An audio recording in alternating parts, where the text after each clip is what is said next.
अस्सलामु अलैकुम वरहमतुल्लाहि वबरकातुह। मोहतरम नाज़रीन व सामीन, आज की इस वीडियो में एक बहुत ही अहम मसला लेकर आपकी खिदमत में हाजिर हुआ हूँ। मसला का उन्वान ये है कि जिस घर में बच्चे की विलादत होती है, बच्चा पैदा होता है, क्या वो घर नापाक होता है? क्या वो घर नापाक हो जाता है? जैसा कि ख़वातीन हज़रात उमूमन कहती हैं कि जिस घर में बच्चा पैदा होता है वो घर 7 दिन, इसी तरह 21 दिन या 40 दिन या सवा महीने के लिए वो घर नापाक हो जाता है।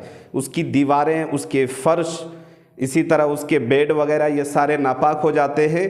तो अज़रू शरा इसका क्या हुक्म है, वाज़ेह फरमाए। क्या वाक़यातन नापाक होता है?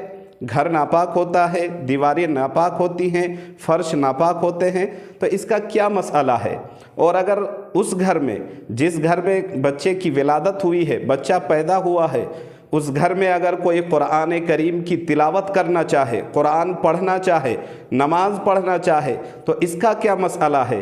क्या उस घर में जिसमें बच्चे की विलादत हुई है, बच्चा पैदा हुआ है, उसी कमरे में, उसी रूम में नमाज पढ़ना, कुरान करीम की तिलावत करना सही है, जायज़ है या नाजायज़ है? तो वीडियो में बने रहें एंड तक, इंशाअल्लाह पूरी बात अच्छी तरह समझ में आ जाएगी। तो जवाबन अर्ज़ है, इस्लाम में पाकी और सफाई को बड़ी अहमियत हासिल है। बड़े अहमियत के हामिल हैं वो लोग या वो औरतें, वो ख़वातीन, हमारी वो बहनें जो इसका पूरा एहतमाम करते हैं, सफाई का, पाकी का।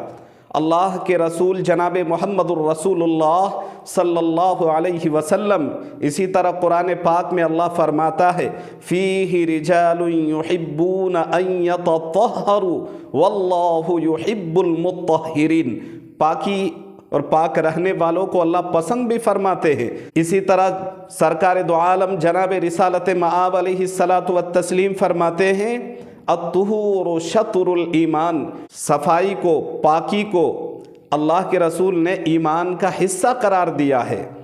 तो पाक रहना, पाकी को पसंद करना, ये तो बहुत अच्छी बात है, होना ही चाहिए। अहले इस्लाम खातिर खा इसका ख्याल रखना भी चाहिए, रखते भी हैं।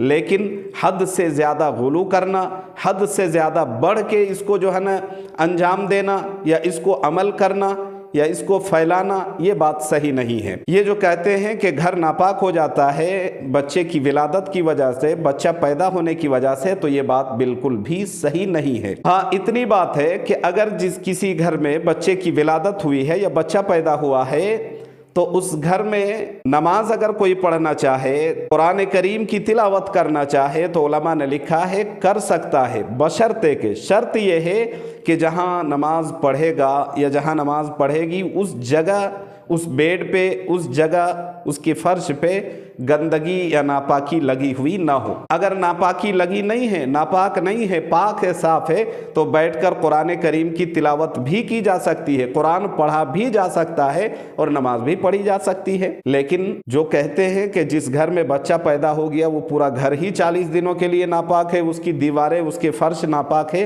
ये बात बिल्कुल ही सरासर गलत है, 100% गलत है। इतनी बात ज़रूर है कि इस्लाम ने सफाई का आदेश दिया है, लिहाजा सफाई का एहतमाम करना चाहिए। खुसूसन अगर किसी के यहाँ जगह ना हो तो और बात है, लेकिन अगर जगह हो घर में और कोई दिक्कत भी ना हो, तो जिस घर में, जिस रूम में बच्चे की विलादत हुई है उसको छोड़ के दूसरे रूम में नमाज पढ़ ले।